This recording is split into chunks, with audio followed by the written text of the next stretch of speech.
What's going on, everybody? Welcome into episode 34 of JD's Empire Sports Talk. Unfortunately, I apologize with the camera angle and unfortunately not the normal size mic and everything because Zoom is also down right now, so we're unable to record over Zoom. So we're gonna have to kind of go back to what we did in the beginning, first few episodes when we first started this up, like of course after the main interviews in the beginning, but it'll be a little different. But today we'll talk about the Mets. I just want to give a little bit of a rundown of what's going to happen in the coming episodes. Later in the week, we won't do an episode, but we will put out our first round predictions. See, I don't know, maybe we'll have things that we agree on, maybe things we don't agree on. With the Knicks, we won't do another Knicks episode until next week after game two, just to recap what they've done so far. Maybe, hopefully, they should be up 2-0. 2-0 in the series against the Pistons by the time we do talk about them again, but we'll have to wait and see. Uh, Next week, definitely, we're doing obviously Jets. That'll probably be Monday or maybe Tuesday to see what happens. Definitely Jets, and then a mock draft. We'll have a mock draft, full first round episode that we'll be recording. Excited about that. To see what happens. And me and Ronnie can put together what we think these teams are going to do. See how many we can get right, and hopefully we do. I'll get a decent amount right? Because this year's draft is weird. It's really only considered one lock right now, and it wasn't up until a few weeks ago. Cam Ward to the Titans, but otherwise, really not really sure what's going on in terms of the draft. So we'll have that. We'll have the Jets mock draft, and then we'll have a probably like a little preview before the Jets pick, probably just during the day, and then again after the pick. Then we'll do Mets, of course, once again next week after they finish up their homestand, which I'll talk about in a few minutes, and maybe a little St. John sprinkled in there, maybe Knicks and Mets together. We'll see what happens. But let's start with the Mets. So they've just finished their road trip. Not in a good way. They lost 2 out of 3 to the Twins, so they finished 3-3 overall on the road trip. They took 2 out of 3 from the Athletics, and they lost 2 out of 3 to the Twins. Not really great baseball at all. They probably should have lost 5 games if they want to think about it, but they're able to come away with 3 wins. They haven't been playing too great right now. I would just say it's a little disappointing. I feel like they were 11-7. Have not played good. They very could be under 500. They have not played good baseball. Besides being home, those games, besides that, they have not really played that great. The hitting is struggling still. It's really Alonso just doing it by himself and nobody else right now. Alonso is, I think he has 21, I'm pretty sure 21 RBIs already in 18 games, 5 home runs. He's doing his thing. He just needs some help. Lindor was hot for the homestand, but otherwise, besides the homestand, has not been great. So it's a little bit of a challenge. Very lucky that their pitching is the best ERA in all of baseball right now. It belongs to the Mets pitching staff, which shouldn't have been the case when the season started, but it is when they have to be proud of that because they have guys that probably shouldn't be pitching to what their numbers are right now. And it's really, really good to see. But we'll get into the pitching in a little bit. I don't know what's going on with Juan Soto. We're trying to remain patient. It's 18 games, so he's gonna hopefully break out of it. The one thing I don't like was he looked like he wanted no part of the Twin series at all. Looking like he was freezing. I understand it's cold, but it's cold for everyone, not just you. He was the only one wearing the hood over his head in the outfield. I don't really understand what that was all about. Looked like he didn't want to swing the bat too much. I know he came away with 2 home runs in the series, but those were his only 2 hits, and they looked lost otherwise. Struck out a ton of times, taking pitches down the middle, then really arguing with umpires, which I don't understand. Like, you got to swing the bat. At some point, you got to change the approach. He got up with bases loaded in this last game against the Twins with 1 out, grounded to a double play that could have broken the inning open, and they could have scored runs. Um, then when they did score 3 runs in the 8th inning, he didn't do anything. He struck out again after that. So it's been a little bit of a struggle for him. He's batting in like the 230s, I think, right now with the 3 home runs, 7 RBIs. He is walking a lot, but I think that he just needs to be more aggressive and swing the bat. And his comments about Judge batting behind him, he's not getting enough pitches to see, or whatever the case is. Well, Alonso's hitting the ball as like Judge right now. They have literally the same exact numbers to start the season. Maybe Judge has one more extra home run. Alonso's hitting way over 300, so he's doing his part. So I don't know why Soto is saying that he's not getting enough pitches to hit. You just maybe swing the bat at the ones that are there. And I don't know what to tell you with that. But I'm not going to get too aggravated over it. There's no need to. But the comments about the Yankees definitely need to stop. I think it's a little ridiculous. You're with the other team now. You signed for 15 years, so you're not leaving. So just gotta power through that and just get back with get the at bats going again. Hopefully, put up good at bats in the homestand and that'll get them going. I know it's supposed to be a little warmer on the homestand, so maybe that'll help him out a little bit. And then Vientos and Nimmo as well. Nimmo, I know his approach has changed a lot since he moved from leadoff to now middle of the order type of guy. I know last year, up until he moved to that point, he was doing his slap to left field type of thing, and now he's just really trying to hit home runs from what it looks like. His average is down a little bit. I think he needs to mix the two approaches. I understand home runs is huge from that part of the lineup, but I think you need to do a little bit more of that, hit it to left field. Especially if there's no one on base, I don't know why you're trying to jack everything over the fence. I don't understand the point of that. So he needs to pick it up a little bit. And then Vientos is still look like he's struggling. And I know they gave him a day off today, or the last game rather. He really needs to figure it out. I know he had a great stretch for 2 months, 3 months, but after besides that, his body of work is not too great. So I don't understand why people may say they're not sold on him yet. But I think the way he played in the postseason should make people believe. But I think he needs to make the adjustment. They made the adjustment on him. Now he needs to counter and be like, okay, you're trying to pitch me a certain way. I need to understand that, and I need to do something different than what I'm trying to do up there because he looks lost. And then, like I said, with Nimmo, same thing. I don't think he's lost. He's just trying to hit it too far and just trying to hit home runs. That's not his game, even though he's batting fourth. That's just the way the lineup is constructed. I wouldn't really do much with the lineup. I think it's okay. They'll come around. Last year, it took them a lot longer than what they're doing right now. So I think that's a positive. Acuna, I have one bright spot on the road trip. Acuna, he has a long hitting streak going now, 6 or 7 games, getting on base, stealing bases, playing terrific defense. I mean, he's making some plays that are just wow moments so far. So very happy to see him getting consistent playing time because that's what he's here for. He needs that. I know McNeil's coming back, but Acuna still should be in that lineup somehow. Maybe Vientos is still struggling. You put Acuna at third for the night. He can do it. He can play outfield. He's fast. He's played outfield before. So I think that, especially with center field, that was my next point. Center field being a question mark. Acuna, get reps out there. I know they're trying to use McNeil right now in rehab games. He's going to play center field. I don't really think that's a good move. I'd rather just put Nimmo in center and McNeil in left at that point. McNeil's slow. His arm's not great. And Nimmo is same kind of thing right now.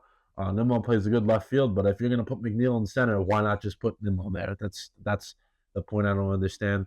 But I understand it's rehab games. They're just going to try it out, see what happens. But I really what I would do is have Acuna just take reps out there. He's played it before. He'll be fine. He can play center field, and the rest of the lineup can fall into place after that. Because McNeil, they're going to need his bat, lefty bat at the bottom of the lineup, deep in the lineup out. Something that I know Beatty had 2 hits in the last game, but he's another one. I think his time's limited after this. Once McNeil comes back, he should be sent down. Hopefully that's the case.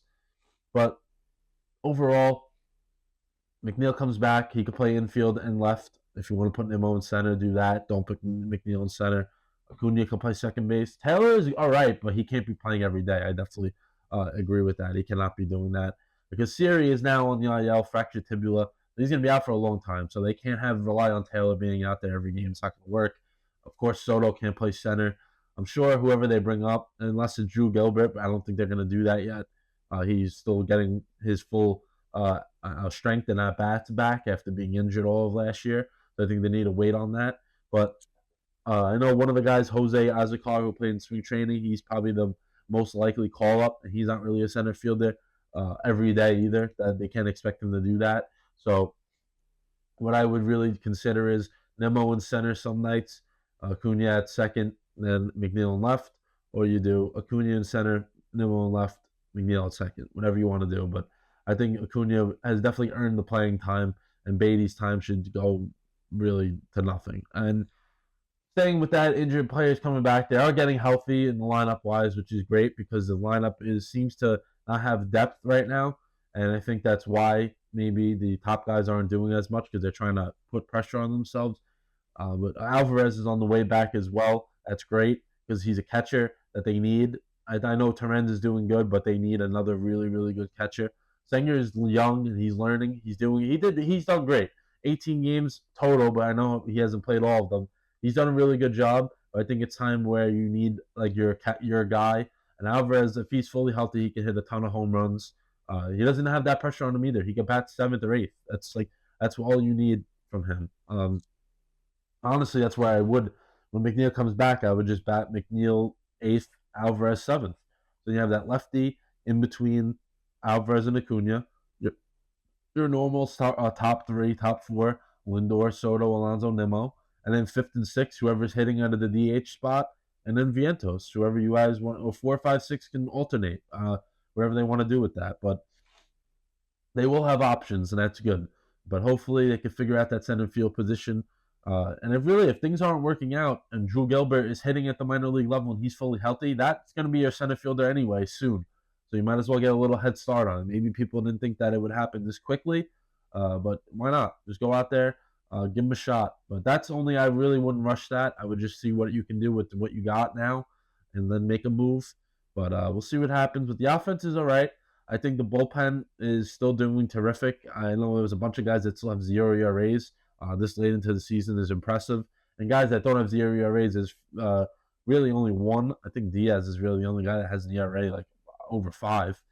Everyone else has been great. Danny Young, he may be up there, but he's been pitching better.